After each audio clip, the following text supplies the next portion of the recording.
दोस्तियाँ होती हैं, दोस्तियाँ निभाई भी जाती हैं और कई दफ़ा शोएब मलिक भी कहीं की दोस्ती की वजह से खेला है, अपनी फॉर्म के पर नहीं खेला।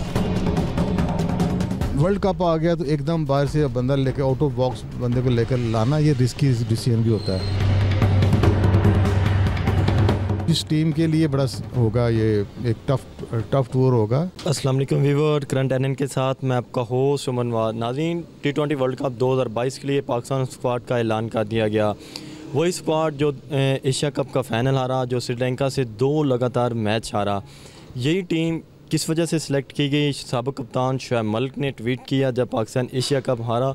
उन्होंने कहा कि टीम की जो सिलेक्शन है वो दोस्तियों की बुनियाद पे की जाती है। तो आइए, हमारे साथ सीनियर जर्नलिस्ट मौजूद हैं, याकूब साहब, जो पिछली 3 दहाइयों से स्पोर्ट्स को देख रहे हैं। उनसे जानते हैं कि क्या टीम की सिलेक्शन है वो दोस्तियों की बुनियाद पे की जाती है या फिर जो T20 वर्ल्ड कप के लिए पाकिस्तान टीम की सिलेक्शन की गई है वो मेरिट पे की गई है। अस्सलाम वालेकुम सर। जी सर, वालेकुम सलाम।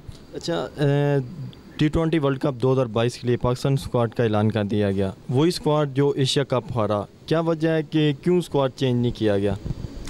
देखिए, एक तो जो समझ आने वाली बात है, एक तो ये है कि टाइम थोड़ा है। अब आप देखते हैं कि ये अगस्त अक्टूबर में सितंबर में ये हुआ है, तो अक्टूबर में ये आ गया वर्ल्ड कप। इस वक्त तो आप कोई बड़ी चेंज कर सकते ही नहीं है। पिछली जो साल से चल रही थी टीम, उसी को आपने जिताया। लेकिन असल जो चैलेंजेस हो गए ना पाकिस्तान को, वो ये है कि ये टीम पहली दफ़ा एशियन सॉइल से बाहर जा खेल रही होगी। पिछले उन्होंने मैचेस तकरीबन सारे साल में जो खेले हैं उसमें उन्होंने जीते तो हैं, 16 मैच जीते हैं, 9 ये हारे हैं T20। लेकिन ये हुए हैं UAE में हुए हैं, पाकिस्तान में हुए हैं, श्रीलंका में हुए हैं। तो ये पहली दफ़ा ये जा रहे हैं ऑस्ट्रेलिया। तो इस टीम के लिए बड़ा होगा, ये एक टफ टूर होगा वर्ल्ड कप। तो ये जो आप कह रहे हैं कि चेंज क्यों नहीं की, ये टाइम नहीं था अब चेंज करने का, कोई बड़ी चेंज करने का टाइम नहीं था। साबिक़ कप्तान शोएब मलिक, साबिक़ कप्तान सरफराज अहमद।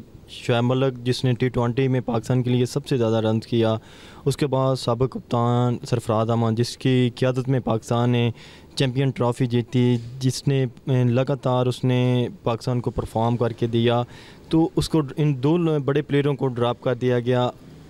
क्या वजह? किया गया, ड्रॉप नहीं किया, वो तो थे ही नहीं, टीम में थे ही नहीं, ड्रॉप तो हुए नहीं है। अच्छा सर, इफ्तिखार अहमद की परफॉर्मेंस देखें, खुशदिल शाह की परफॉर्मेंस देखें, फ़ख्र जमान की परफॉर्मेंस देखें, आसिफ अली की परफॉर्मेंस देखें, तो उनकी बजाय इनको सरफराज को, शोएब मलिक को अगर दिया जाता चांस तो क्या बेहतर नहीं था? नहीं, बेहतर हो भी सकता था, बैकफायर भी कर सकता था। अब रिस्क है ना, देखें ना, ये रिस्क होता है। लेकिन ये होता है कि एक्सपीरियंस हमेशा जो प्लेयर होता है वो आपकी टीम को एक सपोर्ट तो होती है उसकी। लेकिन अब अगर उसको अपने माइंड में रखा भी हुआ था ना किसी वक्त कि यार एक्सपीरियंस भी हमें रखना, तो फिर कम से कम पिछले कुछ 6 माह से इसको साथ साथ खिलाते जाते, पता लगता रहता है इसका भी, शोएब मलिक का भी कितनी फॉर्म में है। तो अब एकदम वर्ल्ड कप आ गया तो एकदम बाहर से बंदा लेकर आउट ऑफ बॉक्स बंदे को लेकर लाना ये रिस्की डिसीजन भी होता है। तो अगर वो क्लिक कर गया तो ठीक है, नहीं तो बैकफायर कर जाए तो ये क्या किया, ये क्यों लेकर आए। तो उन्होंने रिस्क नहीं लिया, उन्होंने कहा ठीक है जो चल रहा है वो चल रहा है। बाकी आप कह रहे हैं जो खुशदिल शाह, नवाज़ हैं, इन्होंने पिछले कुछ मैच जितवाए हैं, मैच विनर तो हैं ये, लेकिन ये छोटी छोटी इन्हें खेलने वाले सारे हैं।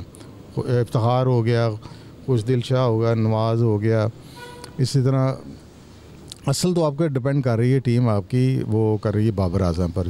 वरी एरिया ये है कि बाबर आजम एशिया कप में आउट ऑफ फॉर्म गया है। बहुत बड़ा प्लेयर है, बहुत बड़ा प्लेयर है।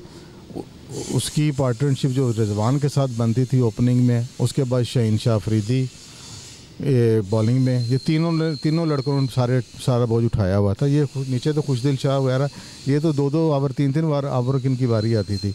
असल तो ये फाउंडेशन बनाकर जा रहे थे।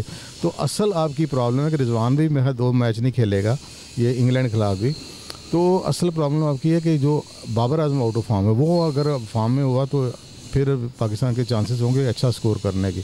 अगर वो अपने फॉर्म को वापस नहीं लेता तो बड़ा मुश्किल हो जाएगा पाकिस्तान के लिए। इवन 20 ओवर खेलने में मुश्किल हो जाएंगे। सर, आपने ये कहा कि जो टीम की सिलेक्शन है, शोएब मलिक कहते हैं कि दोस्तियों की बुनियाद पे होती हैं।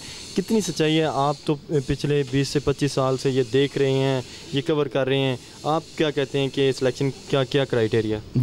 ये तो ओपन सीक्रेट है, इसमें तो कोई राज की बात ही नहीं है। दोस्तियाँ होती हैं, दोस्तियाँ निभाई भी जाती हैं। दो किस्म की, एक तो मेरिट पर दोस्ती निभाई जाती है। मुश्किल होती है कि जब आप मसलन एक दोस्ती है, कैप्टन समझता है यार कि ये जो लड़का है, मैं समझता हूँ कि ये मैच विनिंग इन्हें खेल सकता है, मुझे बचा सकता है, ट्रस्ट होता है किसी का, वो ले लेता है उसको। एक होता है आउट ऑफ फॉर्म होता है, लेकर कहता है यार उसने मेरे साथ ये नेकी की थी, मैं आज मैं उसको नेकी का बदला दे दूँ। ये जब चीज़ें आती हैं तो फिर होता है, और ये चीज़ें होती रही हैं। और कई दफ़ा शोएब मलिक भी कहीं की दोस्ती की वजह से खेला है, अपनी फॉर्म के सब पर नहीं खेला। तो ये सारे ही हैं, इससे कोई भी नहीं बचा हुआ। अच्छा, जो इंग्लैंड की होम सीरीज़ है, पाकिस्तान की होम सीरीज़, इंग्लैंड के ख़िलाफ़ जो स्क्वाड है, इसको आप किस तरह देखते हैं कि क्या ये कोई मेरिट पे हुआ है, और जो टीम सिलेक्शन है इसको आप किस तरह देखते हैं, क्या ये परफॉर्म कर सकेंगे? मेरे ख्याल में इंग्लैंड की टीम कमज़ोर नज़र आ रही है। उनके जो प्लेयर हैं, जॉस बटलर भी और 2 सीनियर हैं, वो भी अनफिट हैं। तो ज़्यादा अनकेप्ड लड़कों के साथ आए हैं। तो होम कंडीशंस आपके पास, आपकी अपनी ग्राउंड्स हैं, अपना सारा माहौल है। तो बात फिर वही आएगी कि बाबर आजम को स्कोर करना पड़ेगा। ये जो नीचे लड़के हैं ना, ये इतनी बड़ी इनके नहीं खेल सकते। अगर बाबर आजम या रिजवान परफॉर्म नहीं करते तो पाकिस्तान नहीं जीतेगा। बाकी जो 5 बैट्समैन हैं वो फिर किस लिए हैं, वो क्या करने आए हैं टीम में? वो अभी तक ना उनका सही टेस्ट हुआ ही नहीं, 1 साल में उनका सही टेस्ट नहीं हुआ। वो आए हैं ऐसी कंडीशन में आए हैं कि मसलन बाबर आजम आउट हुआ है, रिजवान आउट हुआ है, स्कोर 110-12 है, ओवर भी हो गए हमें 12-13 हो गए हैं, बाकी 7 ओवर रह गए हमें। वो आए हैं मारने में, 2-2 ओवर खेल के 3 बजे निकल गए हैं। अगर ये इन्होंने अपनी फॉर्म रिगेन ना की तो इन पर जब बोझ पड़ेगा फिर पता लगेगा। और अभी पता चल जाएगा, ये जो सीरीज़ हो रही है ना इंग्लैंड के खिलाफ, यही काफ़ी कुछ पता चल जाएगा। अच्छा, ये कहते हैं कि जो टीम की सिलेक्शन है उसके अंदर चीफ सेलेक्टर का रोल कम है, रमीज़ राजा बहुत ज़्यादा किरदार अदा कर रहा है, और बाबर आजम, इसमें कितनी सदाकत है? हाँ, ये चीज़ें हमेशा चलती रही हैं कि चीफ सेलेक्टर डमी होता है, लेकिन मेरे ख्याल में कि अगर ये चेयरमैन ऐसा हरकत करता है तो नहीं करना चाहिए। उसका काम नहीं है ये इन चीज़ों में इन्वॉल्व होना। चीफ सेलेक्टर हमेशा आज़ाद होना चाहिए।